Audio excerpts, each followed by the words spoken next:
नमस्कार, the credible news में आपका स्वागत है। मैं हूं शालिनी।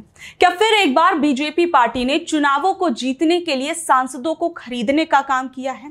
क्या फिर एक बार बीजेपी पार्टी को अपनी हार से इतना डर सताने लगा था कि उसने सांसदों को करोड़ों रुपए में खरीदा है?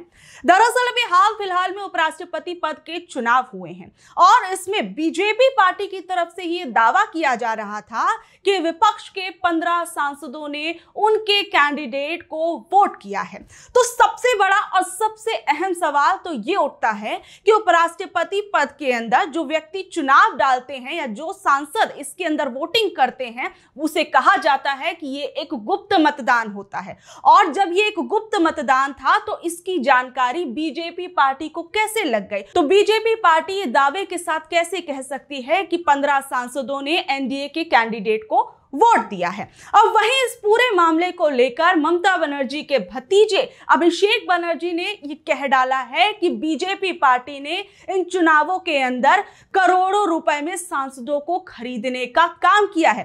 तब जो आरोप अभिषेक बनर्जी लगा रहे हैं, जरा सुनिए वो क्या कुछ कह रहे हैं। स्पेकुलेशन की बात है, आपको पता नहीं, वो चर्चा तो बहुत कुछ हो सकता है। अब किसी के पास कोई सबूत नहीं है कि जो 15 वोट इनवैलिड हुआ वो अपोजिशन के वोट है, कि उसमें 7 वोट अपोजिशन के है, कि 8 वोट है, कि 1 वोट है, कि 2 वोट है। ऐसे ही सेम चीज बीजेपी के लिए भी एप्लीकेबल है कि हो सकता है एनडीए से भी भाई कुछ वोट नल एंड वॉइड हुआ हो, तो वो तो पता नहीं है। सीक्रेट बैलेट में वोट, तो आप अपने हिसाब से कुछ बोल सकते हैं, मैं अपने हिसाब से कुछ बोल सकता हूँ। लेकिन जैसे मैंने कहा कि खास करके कुछ पार्टी ऐसा है, स्पेशली राज्यसभा में कुछ लोगों को हमको देखने को मिला है जहाँ पे कुछ लोग हो सकता है उनके पार्टी से चुने गए हो, लेकिन अभी भी एकदम साफ बीजेपी के साथ अलाइंड है। ये तो आप लोगों को देखने को मिला है। आम आदमी पार्टी का एक राज्यसभा मेंबर का एग्जांपल मैंने आपको दिया, हो सकता है 4-5 मेंबर्स हो, लेकिन आप ये समझ लीजिए कि जब आप खरीदने की बात करें, आप जनता के प्रतिनिधियों को खरीद सकते हैं। जो चुन के आए हैं, जो सरकार में बैठे हैं, उनको आप खरीद सकते हो। जो हार के विपक्ष में बैठे हैं, ईडी सीबीआई के डर से उनको खरीद सकते हो, लेकिन जनता को खरीद नहीं सकते। तो बिकते वही है जो बिकना चाहते हैं, जनता बिकनी नहीं चाहते। जनता जवाब देगी और उस जवाब के लिए जनता तैयार है। जबकि देखिए, जिस तरीके से उपराष्ट्रपति पद के चुनाव हुए उसके अंदर पहले ही एनडीए का जो संख्या बल था वो इंडिया गठबंधन के मुकाबले ज्यादा था और इंडिया गठबंधन का ये कहना था कि हम ये अपने विचारों की और सिद्धांतों की लड़ाई लड़ रहे हैं। लेकिन क्या इस बीच में भी बीजेपी पार्टी ये चाहती थी कि उसे ज्यादा से ज्यादा जो वोट्स हैं वो मिले, और इसके लिए क्या उसने विपक्ष के कई सांसदों को अपने पाले में मिलाने का काम किया है? अब वहीं विपक्ष के कई नेताओं की तरफ से कहा जा रहा है कि अगर उपराष्ट्रपति पद के चुनावों के अंदर क्रॉस वोटिंग की गई है तो इसकी जांच होनी चाहिए कि आखिर में वो कौन से लोग थे जिन्होंने हमारे साथ धोखा किया है और हमारे साथ रहते हुए बीजेपी पार्टी के साथ हाथ मिला लिया, या फिर अगर उन लोगों ने बीजेपी पार्टी के लिए वोटिंग की है तो क्या उन लोगों पर किसी तरीके का कोई दबाव बनाया गया था? क्योंकि अक्सर बीजेपी पार्टी पर ही बार बार आरोप लगते रहते हैं कि बीजेपी पार्टी को जब ये लगता है कि जब वो किसी चुनाव को हार सकती है या हारने वाली है या फिर उसे उतनी बहुमत नहीं मिलेगी जितनी वो चाहती है, तो इसके लिए वो विपक्ष के सांसदों को डराने धमकाने का काम करती है, और जब विपक्ष के सांसद इतने पर भी नहीं मानते तो उन्हें खरीदने का भी काम करती है। और जो लोग बीजेपी पार्टी की वॉशिंग मशीन में धुलने के लिए तैयार हो जाते हैं तो बीजेपी पार्टी उन्हें अपने पाले में शामिल कर लेती है। ये तमाम आरोप कई चुनावों में बीजेपी पार्टी पर लगते आए हैं। अब उपराष्ट्रपति पद के चुनाव के अंदर कितनी और कैसे कैसे वोटिंग हुई, जरा एक बार आप वो भी समझ लीजिए। फिर उसके बाद मैं विपक्ष के कई नेताओं के वो बयान आपको सुनाऊंगी जो इस उपराष्ट्रपति चुनाव को लेकर वो दे रहे हैं, क्योंकि क्रॉस वोटिंग की बात इस पूरे के पूरे चुनाव के अंदर कही जा रही है। तो देखिए, मंगलवार को हुए इस मतदान के अंदर 788 में से 767 सांसदों ने वोट डाला और राधा कृष्णन को 452 वोट मिले और सुदर्शन रेड्डी को 300 वोट मिले। 15 वोट अमान्य करार दिए गए।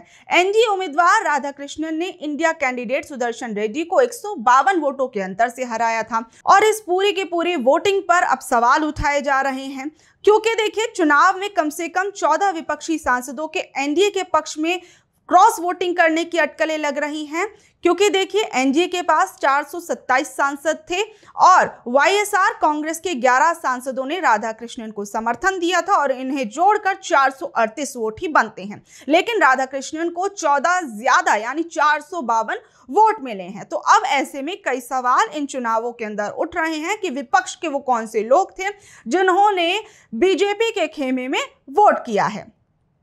और सबसे बड़ी बात, बीजेपी की तरफ से ही यह दावा किया गया था कि विपक्षी दलों की तरफ से 15 क्रॉस वोटिंग हुई है और कुछ विपक्षी सांसदों ने जानबूझकर अमान्य वोट डाले हैं। वोटिंग के बाद विपक्ष ने अपने सभी 315 सांसद एकजुट होने का दावा किया। हालांकि नतीजों में ऐसा नहीं दिखता है, ये साफ तौर पर बीजेपी की तरफ से कहा गया है। तो अब देखिए किसकी बात में कितनी सच्चाई है, ये तो एक जांच का विषय है और ये एक पड़ताल का विषय है। तो अब ऐसे में विपक्ष के लोग क्या कुछ कह रहे हैं, सबसे पहले आप पवन खेड़ा को सुनिए, उन्होंने क्या कुछ कहा है इस पूरी की पूरी क्रॉस वोटिंग और उपराष्ट्रपति पद के चुनाव को लेकर। जांच होनी चाहिए, जांच होनी चाहिए। कैसे क्रॉस वोटिंग हुई, कहां से चुराए गए वोट, तो बिल्कुल जांच होनी चाहिए। वहीं कांग्रेस के नेता मनीष तिवारी, उन्होंने कहा है कि अगर क्रॉस वोटिंग इन चुनावों के अंदर हुई है तो हर दल को इसकी गहनता से जांच करानी चाहिए और इसके साथ साथ उन्होंने ये भी कहा है कि ये बेहद गंभीर मामला है और अगर इसमें जरा भी सच्चाई है तो व्यवस्थित और निष्पक्ष जांच बेहद जरूरी है। वहीं इसे लेकर तेजस्वी यादव, उन्होंने क्या कुछ कहा है अपनी पार्टी के सांसदों को लेकर और उनकी वोट को लेकर, जरा वो सुनिए। देखिए, हमारे तरफ से तो कोई नहीं हुई, एकदम मजबूती के साथ हमारे 9 सांसदों ने एक पक्ष में जो है वोट दिया है और पूरी तरीके से हम लोग राष्ट्रीय जनता दल यूनाइटेड रहे। अब क्या हुआ है नहीं हुआ है ये विषय तो पार्लियामेंट में जो लीडर है ये विषय उन लोगों का है। वहीं सुप्रिया सुले की तरफ से कहा जा रहा है कि बीजेपी अगर ये दावा कर रही है कि 15 जो वोट हैं वो उनके खेमे में गए हैं तो उपराष्ट्रपति पद का चुनाव गुप्त मतदान होता है, तो इसकी जानकारी आखिर में बीजेपी पार्टी को कैसे लग गई, बीजेपी पार्टी ये कैसे दावा कर सकती है। तो देखिए ये सवाल कहीं ना कहीं अपने आप में इस पूरे उपराष्ट्रपति पद के चुनाव पर कई बड़े और गंभीर सवाल जो हैं वो खड़े कर रहे हैं। इस बीच में संजय राउत, उन्होंने क्या कुछ कहा, जरा वो सुनिए। हमारे जो वोट्स थे ऑल अपोजिशन के, वो जो आंकड़ा था वो जो था वही हमें मिला है। हमको 300 वोट मिले, हमारा आंकड़ा 315 314 का था।